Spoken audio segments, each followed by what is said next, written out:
안녕하세요. 저는 올해 71살인 할아버지입니다. 얼마 전 저에게 아주 기막힌 일이 생겨서 이렇게 글을 남겨요. 로또 1등 당첨된 것보다 더욱 기적 같은 일이고 어떻게 이런 일이 생길 수 있는지 지금 생각해도 정말 눈물이 차오르네요. 저는 택시기사 일을 하고 있습니다. 직장을 다니다가 정년퇴직을 하고 아내를 위해서 택시기사를 하며 돈을 벌고 있죠. 사실 저와 아내의 과거는 아픈 추억이 있어요. 한 40년 전이었죠.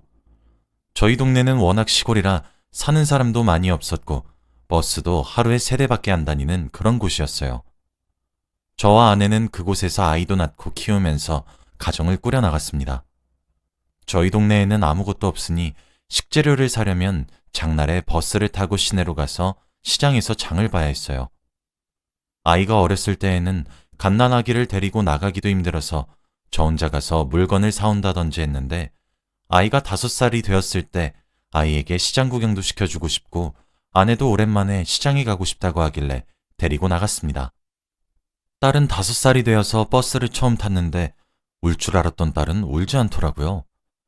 다른 할머니, 할아버지들도 저희 딸 보고 어쩜 이렇게 예쁘냐고 귀여워하셨죠. 딸은 시장에 가는 내내 울거나 보채지 않았고 시장에 도착해서 많은 사람들이 있는데도 전혀 울지 않았습니다. 딸은 기분이 좋아 보였고 아장아장 걷는데 그렇게 귀여울 수가 없었죠. 시내에 있는 시장은 장날에만 열려서 사람들이 엄청 많은데 우리 딸은 태어나서 그렇게 사람이 많은 것을 처음 봤지만 당황하지 않더군요. 저희는 혹시나 딸을 잃을까봐 안고 다니고 싶었는데 딸은 걸어서 가고 싶다고 고집을 피우더라고요.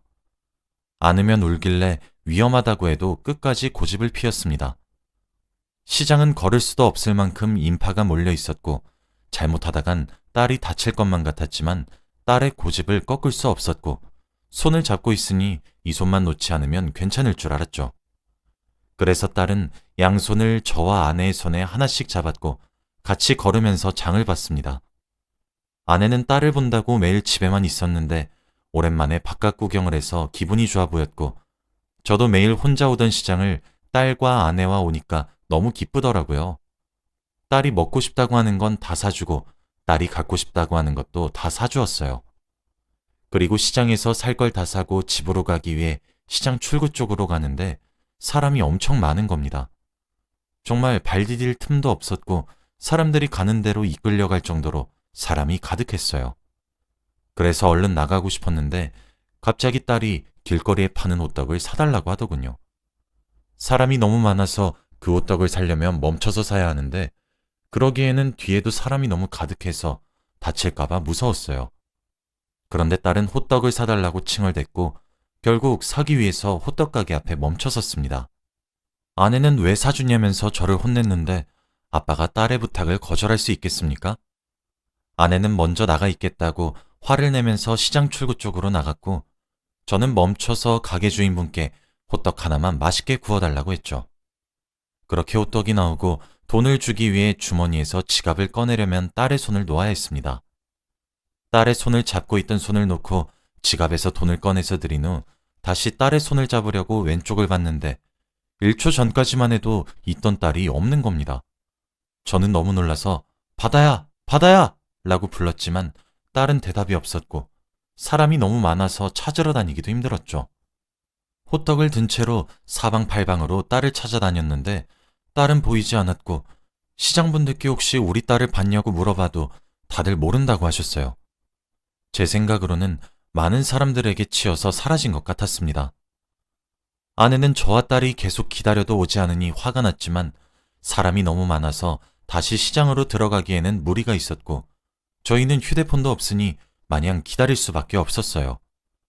그렇게 거의 해가 져갈 때까지 저는 딸을 찾아다녔지만 찾을 수 없었고 그때는 시장도 점점 정리해가는 분위기라 사람도 별로 없었어요. 아내는 몇 시간 동안 기다리다가 제가 오지 않으니 다시 시장으로 들어와서 왜 안 왔냐고 소리를 질러댔고 저는 거의 울 듯한 표정으로 바다가 없어 라고 말을 했죠. 아내는 저의 말을 듣고 갑자기 화를 내던 표정은 사라지고 무서움으로 가득한 얼굴을 하고는 시장 한가운데에서 주저앉았습니다. 저는 아내에게 미안하다고 했고 어떻게 된 일인지 설명했어요. 아내는 너무 많이 놀란 것 같았고 저는 우선 경찰서에 가자고 했습니다. 경찰서는 다행히 시장 근처에 있어서 바다가 없어졌다고 실종 신고를 하고 막차가 끊길 시간이라 경찰관 분이 저희 집까지 데려다 주셨어요. 저희는 몇 시간 동안 바다가 저희 눈에 없으니 너무 두려웠고 혹시나 잘못되었을까봐 겁이 나더라고요. 그리고 무엇보다 제가 지갑을 꺼내기 위해 바다를 잡고 있던 손을 놓은 게 너무 후회가 되었습니다. 저와 아내는 집 가는 내내 아무 말을 나누지 않았고 서로의 생각에 잠겨서 바다 걱정을 하고 있었죠. 경찰관 분들은 바다 찾으면 연락을 드린다고 했고 저희는 집에서 마냥 기다리는 일밖에 할 수 있는 게 없었어요. 지금 바다가 밖에서 무슨 짓을 당하고 있는지 춥고 어두운 곳에서 저와 아내를 기다리고 있을 텐데 저희는 따뜻한 집 안에서 있는 게 너무 죄책감이 들더라고요. 그리고 차라리 아내가 저한테 화를 내주었으면 좋겠는데 너무 조용하니까 훨씬 더 미안하고 속상했습니다. 화라도 내면서 제 탓을 하면서 아내의 마음이 조금은 괜찮아졌으면 좋겠지만 그게 아니니까 어찌할 바를 모르겠더라고요. 그래도 처음에는 작은 동네고 시내니까 바다를 금방 찾을 수 있을 것 같았기에 며칠은 마냥 기다렸습니다. 그런데 경찰관에게 전화를 하루에 서너 통씩 걸고 바다를 찾으러 시장에도 매일 갔지만 바다를 찾을 수 없었어요. 그걸 일주일 정도 하니까 사람이 미치더라고요. 저는 우선 바다를 찾는 전단지를 만들어서 장날에 시장 사람들에게 돌렸고 동네를 하루 종일 돌아다니면서 바다를 찾았습니다. 그리고 길거리에 바다랑 닮은 아이를 보면 바다인 것 같았죠. 저와 아내는 온 머릿속이 바다밖에 없었습니다. 그런데 저희 딸은 아무리 찾아도 소식이 없었고 어디서 도대체 뭘 하고 있는지 궁금해 미칠 것 같더라고요. 바다를 찾는 일이 몇 달이 되고 흘러 몇 년이 지나고 말았습니다. 바다는 외동딸이라 바다 하나만 바라보고 살아왔던 저희에게 바다의 실종은 정말 청천벽력이었고 아이를 다시 낳을 생각도 할 수 없었죠. 아이를 낳을 여유도 없었고 아이가 생기면 그 아이에게 헌신할 자신이 없었거든요. 그리고 무엇보다도 아이를 잃어버린 내가 과연 부모 자격이 있는 건가 싶기도 했고요. 그렇게 저희는 나이가 들어서도 아이 없이 저와 아내 단둘이서 살았습니다. 바다가 실종되니까 삶의 낙이 없어진 기분이었고 좀처럼 일상생활에 집중할 수가 없더라고요. 저는 평범한 회사를 다니고 있었는데 업무에 집중이 되지도 않았고 뭐만 하면 다 바다와 연관지어서 생각을 했죠. 출근을 하던 버스를 타면 바다가 버스를 탈 때 안 울었는데 이러던지 회사에서 점심밥을 먹어서도 이 반찬 바다가 좋아하는데 이러던지요. 제가 업무에 집중도 잘 못하고 예전의 제 모습이 아니니까 회사 사람들이 이러지도 저러지도 못했습니다. 일을 못하는 건 혼내야 하지만 아이가 실종돼서 말을 못하겠다고 하더군요. 저도 제가 예전과 다른 건 알고 있었지만 그게 쉽사리 바뀌지 않았습니다. 정말 힘들고 우울하고 하루하루 살아가는 게 절망적이었던 시기라 일에 집중할 수가 없었죠. 시간이 지날수록 회사 사람들이 저를 멀리하는 게 느껴지고 저도 회사에 피해만 끼치는 것 같아서 결국 오랜 고민 끝에 사직서를 냈습니다. 저도 힘들게 들어온 회사고 마음에 들어서 오래 일을 하고 싶었지만 제 몸과 마음이 따라주지 않아서 어쩔 수 없었어요. 집으로 돌아와서 아내에게 회사에 사직서를 냈다고 하니 화를 낼 줄 알았던 아내는 오히려 덤덤하게 그래 라고 말하더군요. 저는 다니던 직장을 그만두어서 수입이 없었기에 아내를 먹여 살리려면 돈이 필요했어요. 그런데 이 동네는 워낙 시골이라 할 수 있는 일이 적었고 일을 하려면 시내로 가야 했죠. 그리고 바다가 없어진 곳 근처에서 일을 하면 조금이나마 바다를 찾는 데 도움이 될 것 같아서 제가 정한 다음 직업은 바로 택시기사였습니다. 택시를 타고 온 동네를 돌아다니면 바다를 찾을 수 있지 않을까 하는 괜한 기대도 했거든요. 저는 예전에 따놓은 운전면허가 있어서 다행히 택시기사가 될 수 있었고 다른 택시기사분들에 비해서는 나이가 젊은 편이었지만 그래도 잘할 수 있었습니다. 손님들을 태우고 목적지까지 데려다주는 일을 하면서 타는 손님들에게 다 바다의 사진을 보여주고 혹시 이 아이 본 적 있냐고 물어봤어요. 다들 바다를 모른다고 했고 바다의 흔적조차 찾을 수 없었죠. 그렇게 몇십 년을 택시기사로 살았습니다. 점점 5살 때 바다의 얼굴이 머릿속에서 사라져가는 것 같았고 아이를 찾는 일도 포기해야 했죠. 다른 분들도 처음에는 금방 찾을 수 있을 거라고 했지만 몇십 년 동안 5살 때 잃어버린 아이를 못 찾고 있으니 포기하라고 하더라고요.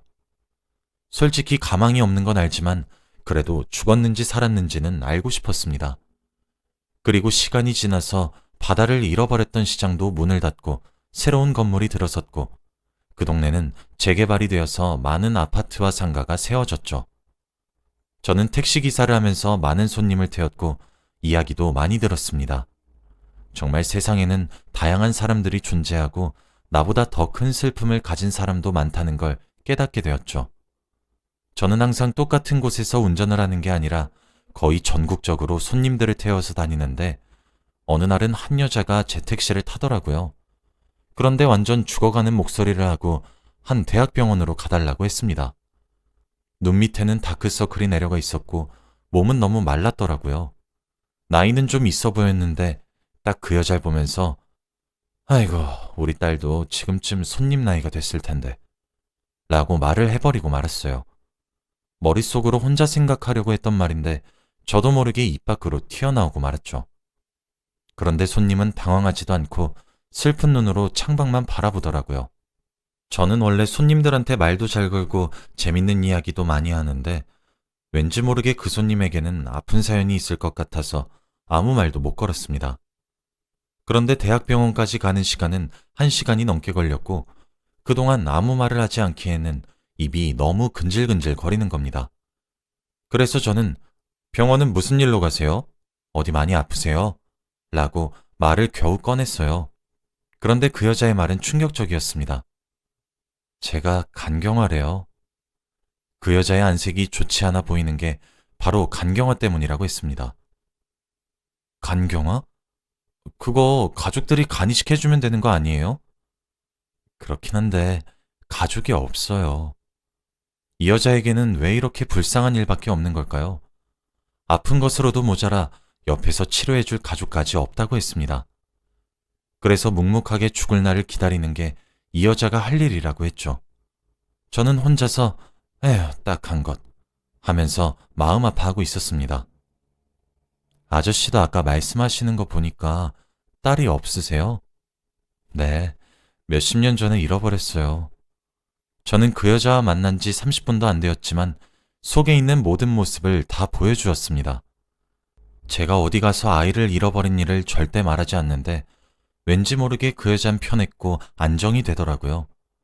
계속 이야기를 하면서 그 여자에 대해 들어보니 인생이 너무 딱했습니다. 그 여자는 부모님이 없는 이유가 어렸을 때 아빠가 자기를 버렸다고 했고 찾으러 올 줄 알았는데 못 찾았다고 했거든요. 그렇게 다른 집 딸로 입양되었고 친부모가 아니니까 간이식을 안 해준다고 했대요. 그래서 집도 나왔고 혼자 방황을 하면서 친부모를 찾아볼까도 했지만 자기를 버린 부모들인데 자신을 반갑게 받아주지 않을 것 같아서 아무데도 가지 못하고 혼자서 죽을 날만을 기다리고 있다고 했습니다. 벌써부터 어린 친구에게 이런 시련과 고난이 있는 걸 보니까 제가 다 슬프더라고요. 그날따라 딸이 너무 생각나면서 그 여자를 위해서 내가 해줄 수 있는 건 없는지 생각을 했습니다. 그때 마침 병원에 도착했고 그 여자가 돈을 건네는데 저 돈 받지 않을게요. 천천히 병원 갔다 오세요. 제가 여기서 기다리고 있을게요. 라고 했습니다. 솔직히 먼 거리를 오긴 했지만 그 여자한테서는 돈을 받으면 안 되겠더라고요. 그 여자는 괜찮다고 했지만 저는 고집을 피웠고 그 여자는 알겠다고 하면서 병원으로 향했습니다. 약 1시간 뒤에 병원에서 나오는 그 여자를 보았고 저는 다시 택시를 태워서 집으로 보내주었죠. 근데 집으로 가는 길에 아주 충격적인 걸 봤습니다. 바로 그 여자의 이름이었어요. 그 여자는 병원에서 받은 검진 결과 종이를 저에게 보여주면서 아저씨, 저 어떡해요? 라고 말을 하더라고요. 그런데 거기에 쓰여진 이름은 바로 제 딸 이름인 바다였습니다. 근데 성도 같았어요. 너무 놀라서 그쪽 이름이 바다예요? 네. 근데 저 버렸던 부모님이 바다처럼 넓고 끝이 없는 사람이 되라고 지어주신 이름이에요. 저는 순간 차를 갓길에 세워서 멈춰섰습니다. 제가 제 딸 이름을 지어준 이유와 똑같았거든요. 바다라는 이름이 원래 흔한 이름이 아니기도 하고 어릴 때 부모님을 잃은 기억도 저희 딸 입장에서는 그렇게 느낄 수도 있겠다고 생각했어요. 저는 혹시나 싶어서 아빠를 마지막으로 어디서 봤냐고 물으니 시장이요. 라고 말을 하는 겁니다. 저는 두 손이 벌벌벌 떨린 채로 바다야 라고 하며 손을 잡았어요. 바다도 제가 울면서 손을 잡으니 아빠인 걸 눈치챘는지 울더라고요. 저는 그날 몇십 년 만에 우리 딸 바다를 찾았습니다. 저는 바로 택시를 이끌고 집으로 가서 아내에게 바다를 소개시켜줬어요. 그런데 아내는 바다를 보자마자 딸인 걸 알았고 같이 셋이서 울었죠. 정말 이게 꿈인지 현실인지 분간이 되지 않았어요. 로또 1등 당첨된 것보다 더 기쁜 일이었고 다행히도 바다가 잘 자라주어서 너무 감사하더라고요. 그런데 하나 걸리는 게 바로 바다의 간경화였습니다. 솔직히 간이야 떼어줄 수 있지만 나이가 있어서 저와 아내의 간이 오래되었으니 과연 도움이 될까 싶었죠. 병원에 가서 검사를 받는데 바다는 엄마 아빠 굳이 나한테 간 안 주셔도 돼요. 나이도 있으신데 하루라도 더 행복하게 사셔야죠. 바다야, 우리 걱정하지 마렴. 우리 가족 중에서 네 건강이 제일 중요해. 저는 바다에게 저의 모든 걸 다 줄 수 있었습니다. 검사 결과를 보니 제 아내는 술을 너무 많이 먹어서 안 된다고 했지만 다행히 저는 술, 담배 아무것도 안 해서 저만 간이식이 괜찮다고 하더라고요. 최대한 빨리 수술 날짜를 잡고 수술 당일날 저는 바다와 함께 두 손을 꼭 잡고 수술실로 같이 들어갔습니다. 수술이 끝난 후 제 옆에서 자고 있는 딸을 보니까 아, 이게 꿈이 아니구나 싶더라고요. 포기하다시피 몇십 년을 살았는데 떡하니 우리 딸이 살아있다뇨. 자랑스럽고 대견했습니다. 저와 딸, 그리고 아내는 그날부터 행복할 날들만 남았어요. 회복이 끝나고 집으로 돌아와서 오랜만에 식탁에 앉아 셋이서 밥을 먹는데 너무 행복하더라고요. 드디어 제대로 가족을 일군 것 같았거든요. 바다를 입양해주시고 키워주신 분들에게 당연히 감사 인사를 전해드렸고 정식으로 바다를 저희 딸로 데리고 왔습니다. 앞으로 이제 저의 모든 것을 저희 딸에게 바치도록 할게요. 정말 세상에는 대단한 일이 많은 것 같아요. 혹시 주위에 저와 비슷한 아픔을 겪고 있는 사람들을 본다면 꼭 제 이야기를 해주세요. 저의 이야기는 여기까지입니다. 들어주셔서 감사해요.